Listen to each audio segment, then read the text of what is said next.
بسم اللہ الرحمن الرحیم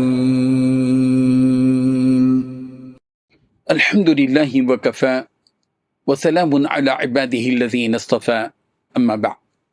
حاضرین و ناظرین، یہ درس قرآن نمبر 617 ہے اور آج سورۃ الانعام کی صرف ایک آیت کی تلاوت و تشریح کی جائے گی۔ آیت نمبر 145۔ اعوذ باللہ من الشیطان الرجیم، بسم اللہ الرحمن الرحیم، قل لا اجد فیما اوحی الی محرما علی طاعم یطعمه إلا أن يكون ميتة أو دما مسفوحا أو لحم خنزير فإنه رجس أو فسقا أهل لغير الله به فمن اضطر غير باغ ولا عاد فإن ربك غفور رحيم۔ صدق اللہ العظیم۔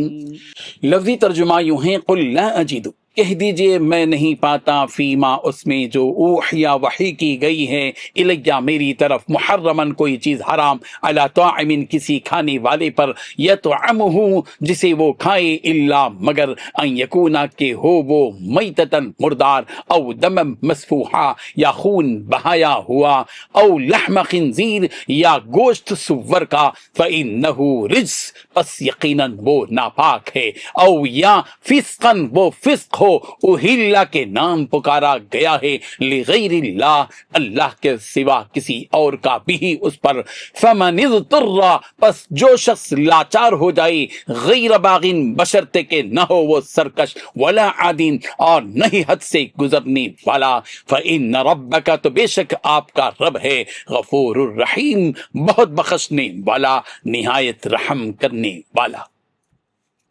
ترجمہ یوں ہے، کہو کہ جو احکام مجھ پر نازل ہوئے ہیں، میں ان میں کوئی چیز جسے کھانے والا کھائے حرام نہیں پاتا، بجز اس کے کہ وہ مرا ہوا جانور ہو یا بہتا لہو یا سور کا گوشت، کہ یہ سب ناپاک ہیں، یا کوئی گناہ کی چیز ہو کہ اس پر اللہ کے سوا کسی اور کا نام لیا گیا ہو، اور اگر کوئی مجبور ہو جائیں لیکن نہ تو نافرمانی کرے اور نہ حد سے باہر نکل جائیں، تو تمہارا پروردگار بخشنے والا بڑا مہربان ہے۔ اس آیت میں 4 باتیں بیان کی گئی ہیں۔ پہلی بات، اللہ تبارک و تعالیٰ نے جانوروں میں سے صرف ان چیزوں کو حرام قرار دیا ہے۔ دوسری بات، مردار جانور، بہتا ہوا خون، خنزیر کا گوشت، اور وہ جانور جو غیر اللہ کے لیے ذبح کیا گیا ہو۔ تیسری بات، اگر کوئی انسان بھوک سے تڑپ رہا ہو اور اگر نہ کھائے تو مر جانے کا خوف ہو، تو ایسی صورت میں اس شخص کے لیے یہ چیزیں حلال ہیں بقدر ضرورت۔ چوتھی بات، بے شک تمہارا پروردگار بخشنے والا، رحم کرنے والا ہے۔ حاضرین و ناظرین، پچھلی آیت میں مشرکین نے جن چیزوں کو اپنی طرف سے حلال و حرام کر لیا تھا، اس کی تفصیل بیان کی گئی اور اس کی تردید بھی کی گئی۔ اس آیت میں اللہ کے نبی صلی اللہ علیہ وسلم کی زبانی ان چیزوں کو بیان کیا جا رہا ہے جن کو واقعتاً اللہ نے حرام کیا ہے۔ ان میں سے پہلی چیز مردار جانور ہے کہ جس کا استعمال مسلمانوں کے لیے جائز نہیں۔ اس کے بعد دوسری چیز جس کی حرمت اللہ نے بیان کی وہ بہتا ہوا خون ہے، جیسے کہ جب جانور کو ذبح کیا جاتا ہے تو اس سے جو خون نکلتا ہے اس کا استعمال مسلمانوں پر حرام۔ ہاں، البتہ اگر وہ خون گوشت کے ساتھ لگا ہوا ہو تو اس میں کوئی حرج نہیں، جیسا کہ حضرت قتادہ رضی اللہ عنہ نے بیان کیا کہ اللہ نے بہتے ہوئے خون کو حرام قرار دیا، اور رہا وہ گوشت جسے خون لگا ہوا ہو تو اس کے استعمال کرنے میں کوئی حرج نہیں۔ اسی طرح کلیجی اور تلی کھانے میں بھی کوئی حرج نہیں ہے، کیونکہ وہ بہتے ہوئے خون کے حکم میں نہیں ہے۔